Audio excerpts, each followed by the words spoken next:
Please welcome Rev Karen Fry. Oh, hello. So I love that. Let's just start right there. Repeat after me. I am what I am. I am what God is. Perfect. Whole. Peace. Yeah, see, that's the spiritual truth and the spiritual reality of what each and every one of us truly is. We are that I am that I am. And so from a spiritual perspective, we really don't have to do anything else. Know that. I am that I am. And yet, we live as a spiritual being, and we also live as a human being. And so there is this thing called the body that we've been talking about all month, where we can write our own prescription. We have the power of choice in how we write that and how that unfolds in our life. And so to completely refine or redefine your own health, I suspect that we need to do more than what we just put in our own bodies, you know? So yes, we're 60 of us are stepping out together in this community. Who are you that signed up and said, I'm doing this? Raise your hand. Oh, well, okay. And so there's a few of us here, and so we're focusing on healthy eating and even releasing sugar if we choose to do that together. But we got to do more than that. Ernest Holmes shares with us that life responds to us in the way we approach it. So how we approach our life is how life is going to respond to us. We should choose that which we wish to embody, and by constant attention,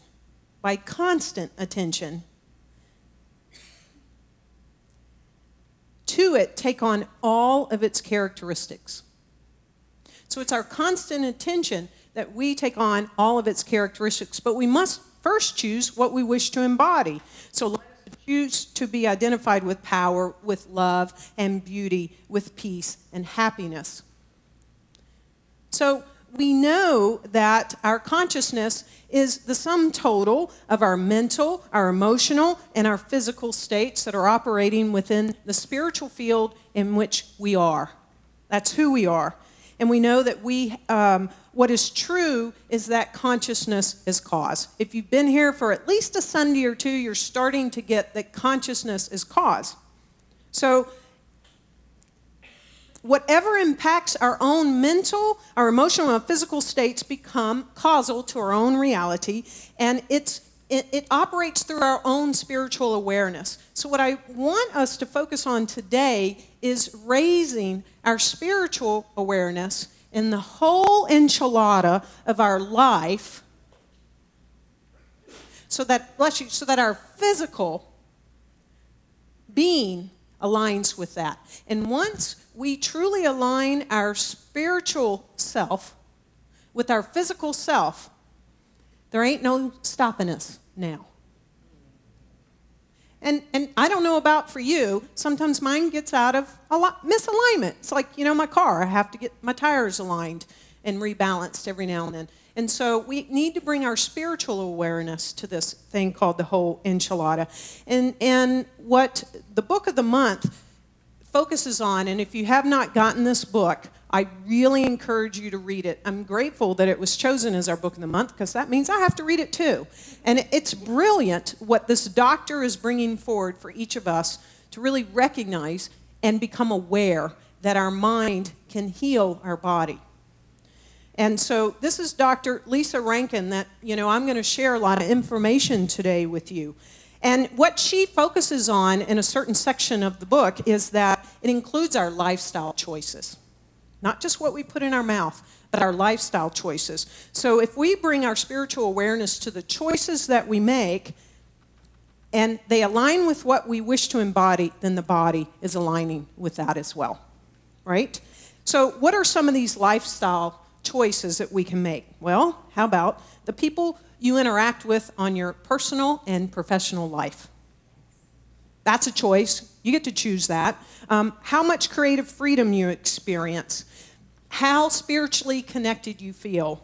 your relationship with money, how happy you are. And this is on the tails of a whole month of focusing on being happy. So the people who make you happy, people who are happy, have healthy life choices such as finding a loving, supporting partner, spouse, or playmate, shall we say. People that make the choices to have close relationships with families and friends. I was very grateful that I was working and preparing all week on this talk, and yesterday was my nephew's birthday. We're 30 years apart, and we're 3 days apart on the birthday. He's before me. I got to wish him a happy 20th. I haven't seen him in 7 years. And I got to feel that. And so I got to have a moment of choice in this. And it just all gushed out of me. And I said, Austin, nothing has changed. I love you. Sometimes we get busy, yes? And I said, but nothing's changed in that. And I started crying. I could just feel the love for him washing over me. And he said the same. And I said, I'm not going to let that happen anymore. He said, I'm there whenever you tell me. And I could feel it slipping away even in that moment. I said, we're going to see each other before the end of the year. I knew I had to have a goal. And it was this moment. So we can choose to have these family and close friend relationships. And how we engage at work. So all of this is today we're moving towards living in this full positivity of life and how we make our choices, the whole enchilada of our life. Now, I must admit that I know that not every area and aspect of our life may feel like the whole enchilada right now. Anybody like that with me? Okay, good. I don't like to be alone up here. And so over time, in the past 3 or 4 years of my life, I've brought some awareness, some spiritual awareness. And I'm like, well, in this aspect, the work or the relationship or whatever the case may be, you don't have to take it all on at once. But if we place our attention on this spiritual awareness that we want to have the whole enchilada of our healthy, happy life, we can start making those adjustments one by one. And as we do them, we get to feel the benefits as we keep adding more, right? Because this is why I'm stressing this today for the sake of our lives. It is clear. It is totally scientifically and medically clear that there is a link between the stress that the mind experiences, and the way our body breaks down. It's clear. So we're talking a little bit about stress. I'm too blessed to be stressed. Okay? So all of this in our choices in life has the power to either stress you out more or relax you more. Not rocket science, is it? So it either has that power to stress us out and placing our attention on our mind. So it's not just one aspect, it's the whole enchilada. Okay.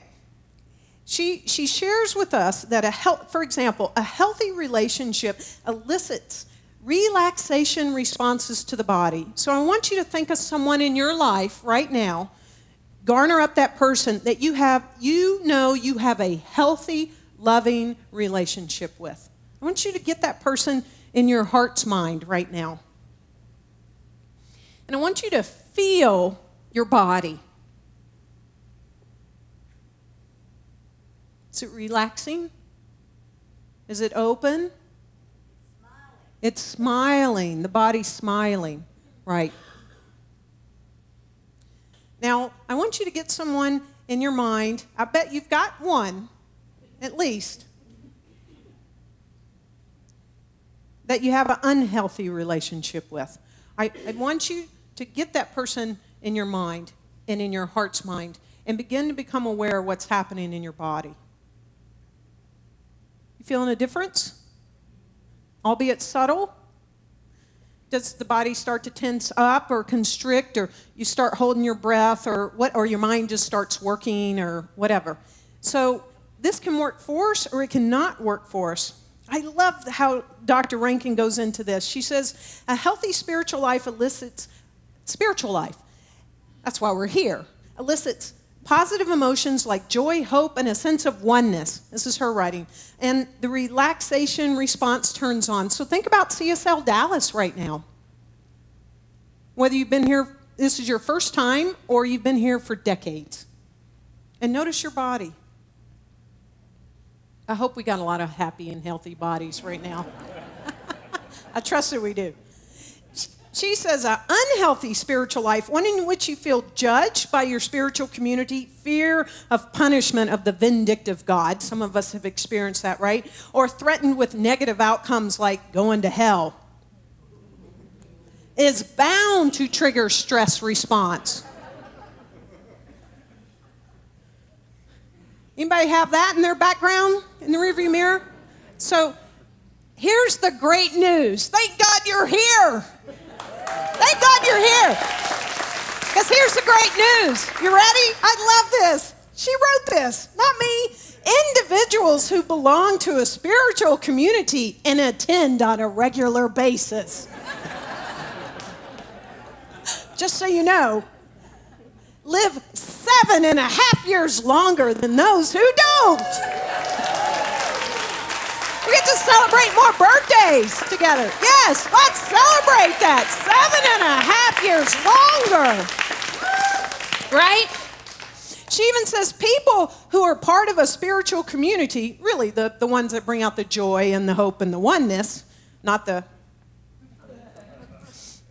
people who belong to a spiritual community have also been shown to have lower blood pressure and reduced risk of cardiovascular disease, lower rates of depression and suicide, lower rates of substance abuse, and a stronger immune system.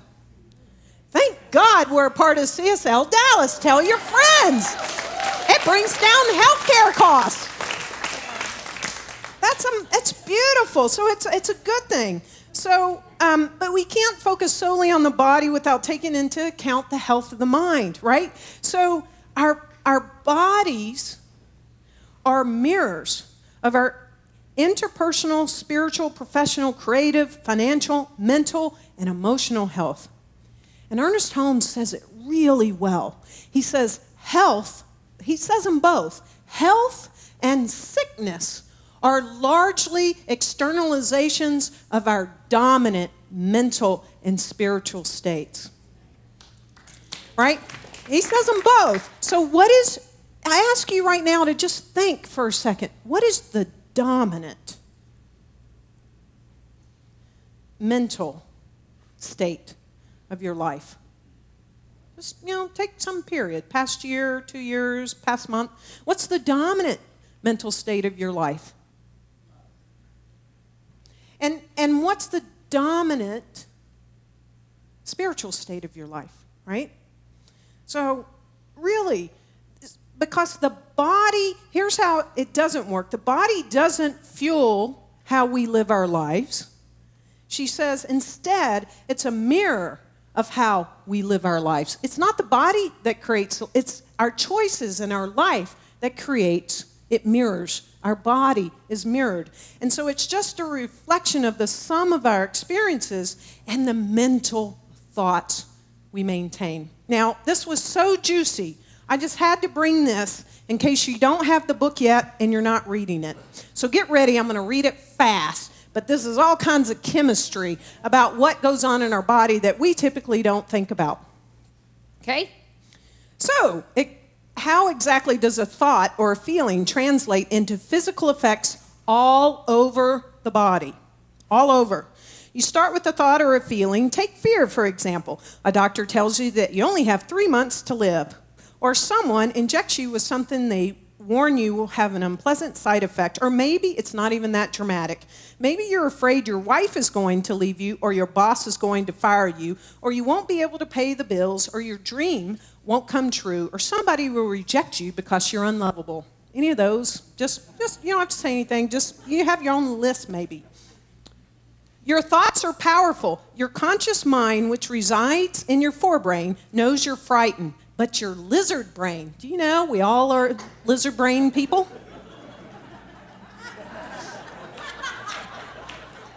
Where's that coming from? Moving on. But your lizard brain, the area, laughter's good for us.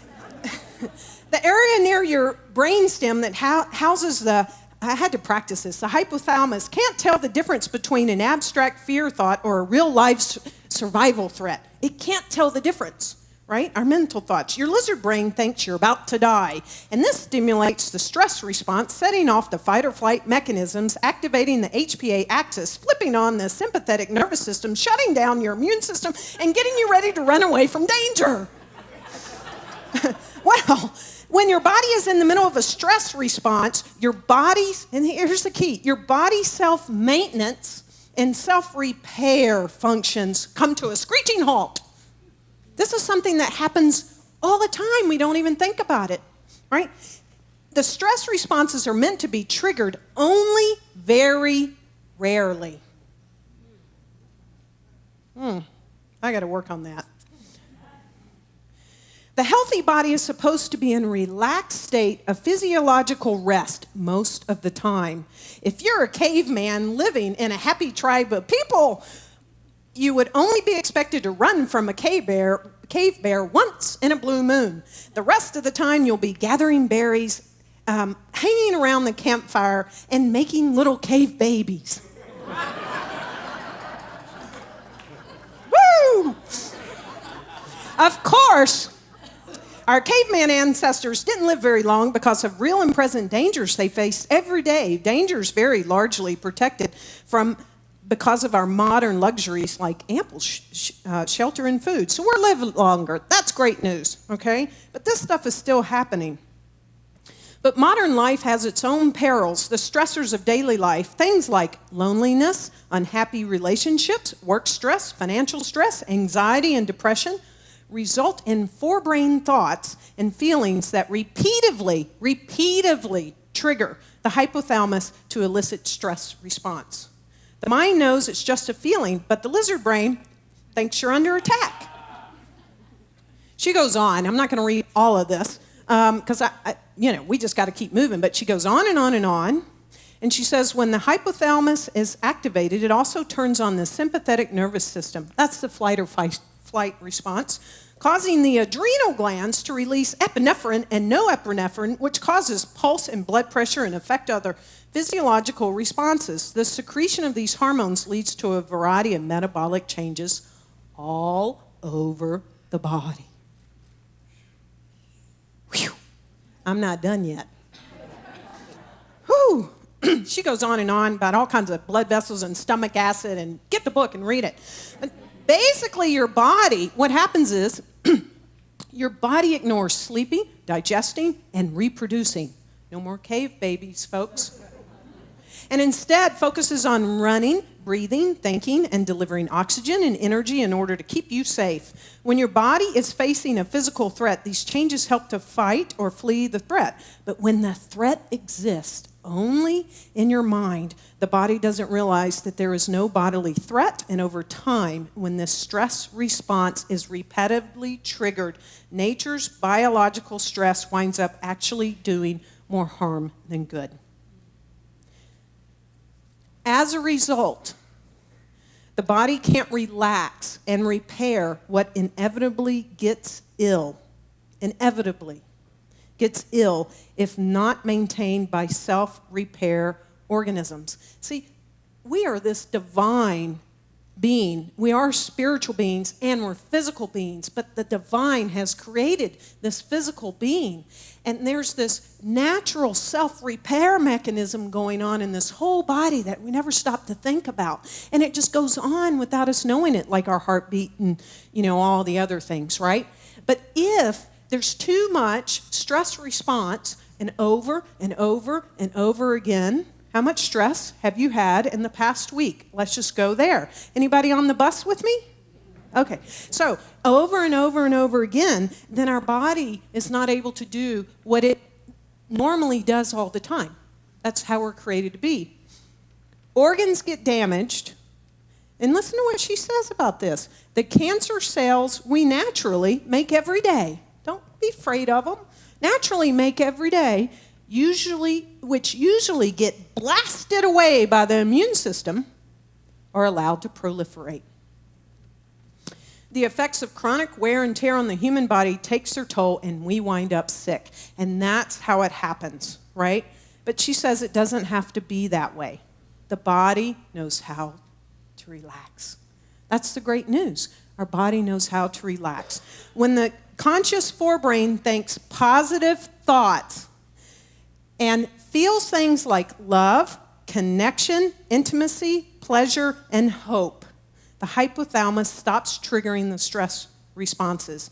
And when you feel optimistic and hopeful, loved and supported, in the flow in your professional creative life, spiritually nourished, you have to come on a regular basis, or sexually connected to another person, the relaxation response takes the place of the stress response. And that's what I'm calling us to our spiritual awareness of today, to align with our physical self. She says at the end, after all this, voila! Try that. Voila! Voila! Your thoughts lead to self-healing. The mind has healed the body. So, but it isn't possible if your thoughts and your lifestyle choices promote a state of stress response.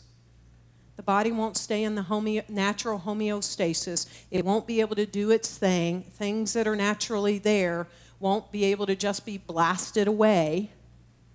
And our immune system goes down.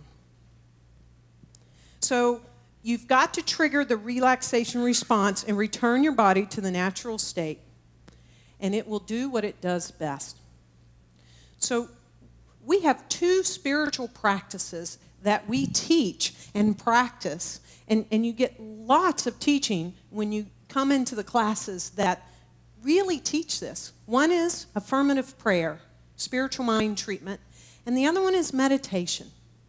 And yes, we know these things. I was thinking about this, and I'm like, okay, we each really need to do something to help reduce this stress response. What better time than now? So I want us to meditate together. So let's get centered in our seat, because we're going to do at least one thing today to bring our body into homeostasis and to let go of the stress triggers. So I invite you to just, if you feel comfortable, close your eyes.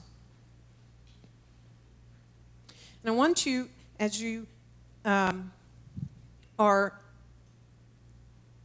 in your chair, feet on the floor, flat if you feel comfortable, just getting into this, I want you to imagine that there is a light scanner that's been placed at the crown of your head. You know, just a nice white light that's going to scan your body. And it starts at the crown of your head, and then allow it to move slowly, scanning your body down. And as the light hits your forehead and your eyes, focus on the light and relax that area of your body. So we're starting to relax our eyes, our nose, relax the jaw, like wiggle it, relax it.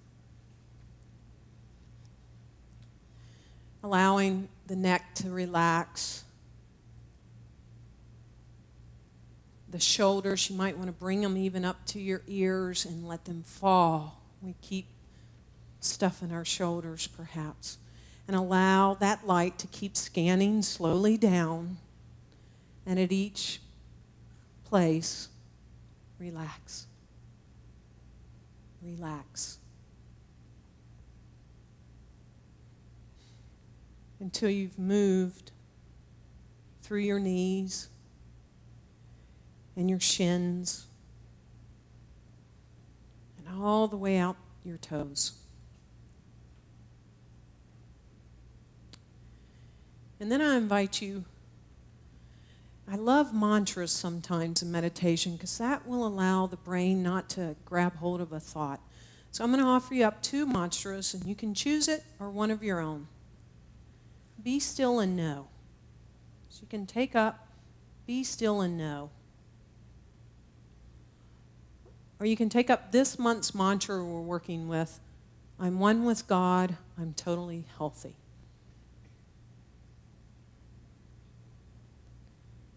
Or a short one on your own.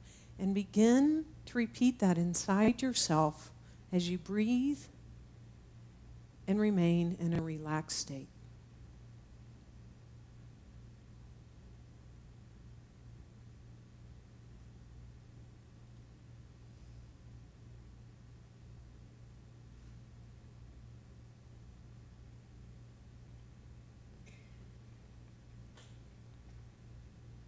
So I want you to remain in the relaxed state.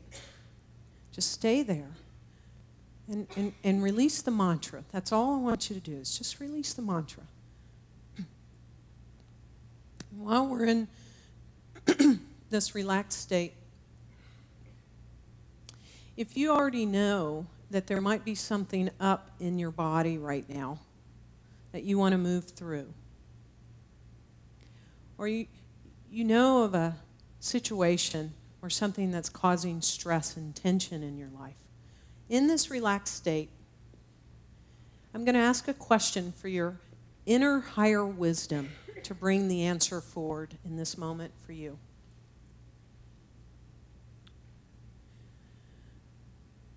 What do you think might lie at the root of your illness or the situation in your body or what is causing stress? What do you think might lie at the root of what's going on in your physical self? And allow that answer to come forward.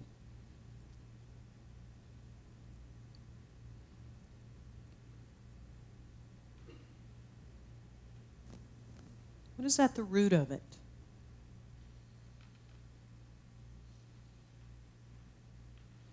I'm just going to put that off to the side, and in this relaxed state, you're then going to ask your higher inner wisdom self, what does your body need in order to heal? What does your body need in order to heal?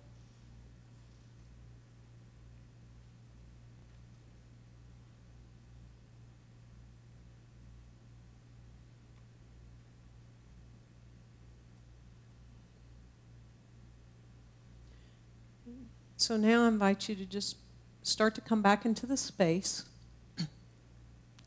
and come out of that meditation. Now, that was very quick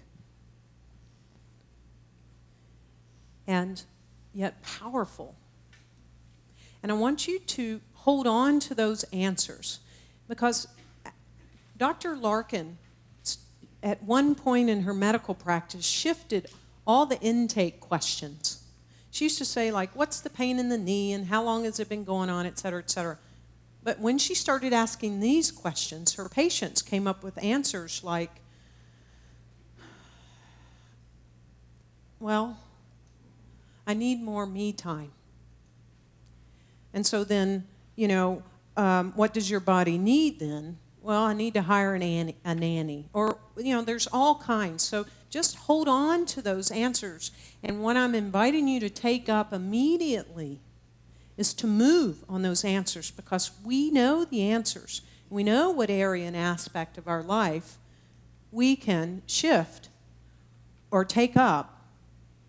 And it's our thoughts that's going to heal our body.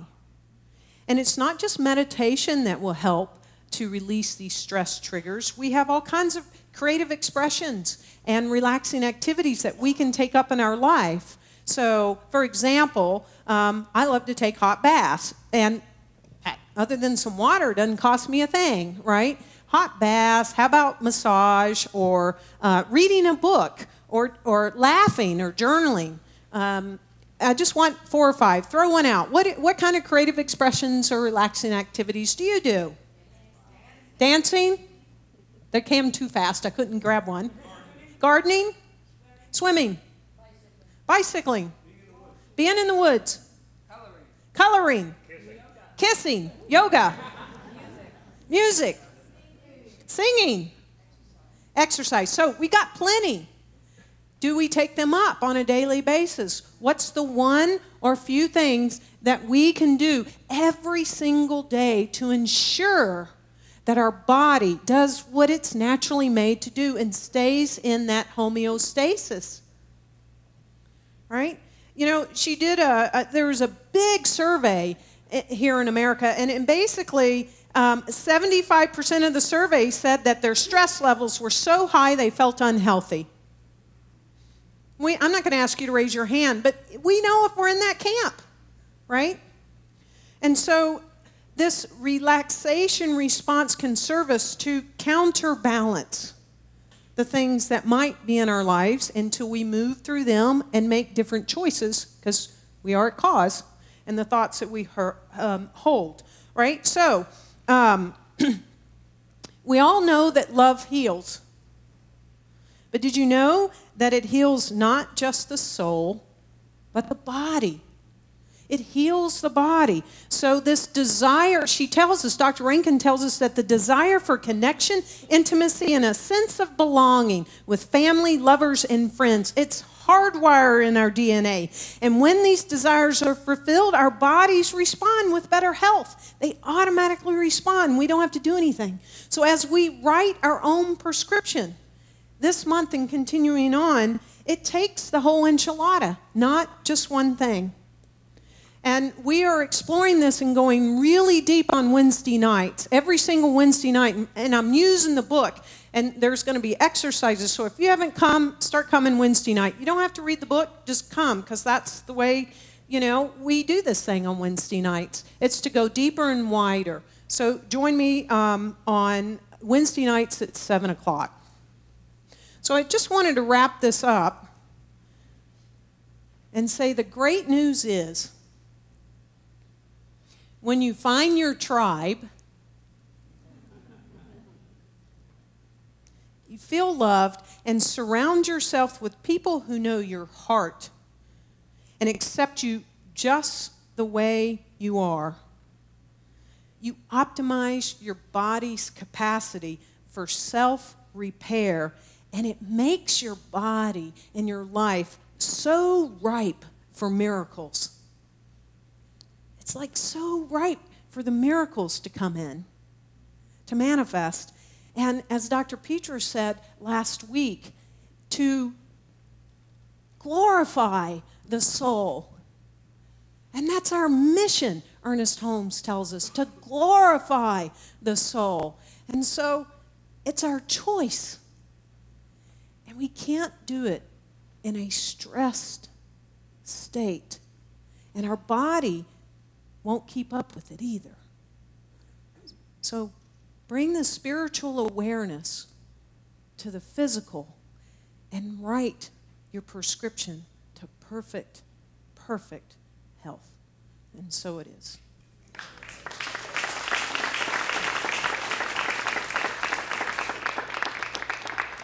So I just invite you to go within with me. What a hopeful thought that we can write our own prescription. And so when we go within, in our prayer work, in our affirmative prayer, our spiritual mind treatment, that's what we're doing. Let us write this prescription together. Recognizing that there is an infinite reality. One presence, one power, one love, one life. And its desire is to express itself, to be love, to create. That life is your life and my life and the life of all beings everywhere. Right now.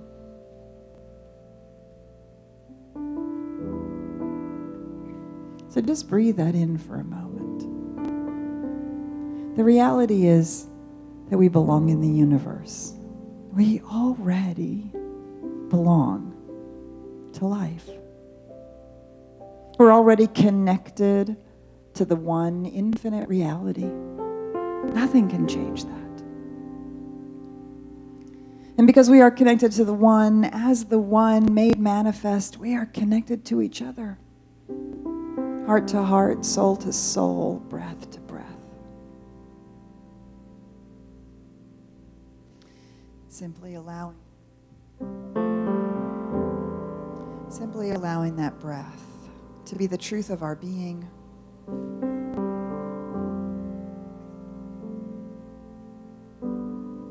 Take the breath to relax.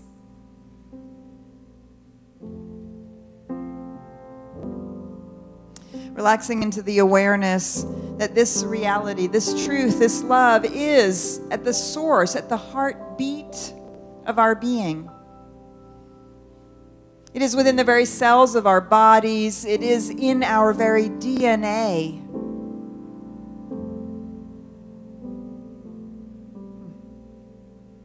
So this morning, knowing this truth, we simply affirm and declare that infinite power and presence provides everything that we need in every moment. We release any sense of fear, danger, worry. We allow ourselves to dwell upon the presence of life and love, to experience the positive uplift that is the hope and the truth of our very lives. As we do this, we know that our entire being, physical, emotional, mental, and spiritual, is aligned, is lifted into that perfect health. So I release now any thought of any circumstance or situation that any person has walked into this room with this morning. I release it out of our conscious awareness. I release it out of the subjective mind, and I release it from the body. These are simply reflections of an old way of being, which in this moment we let go of. We take up the truth that God is present. And in that, every stress response is released.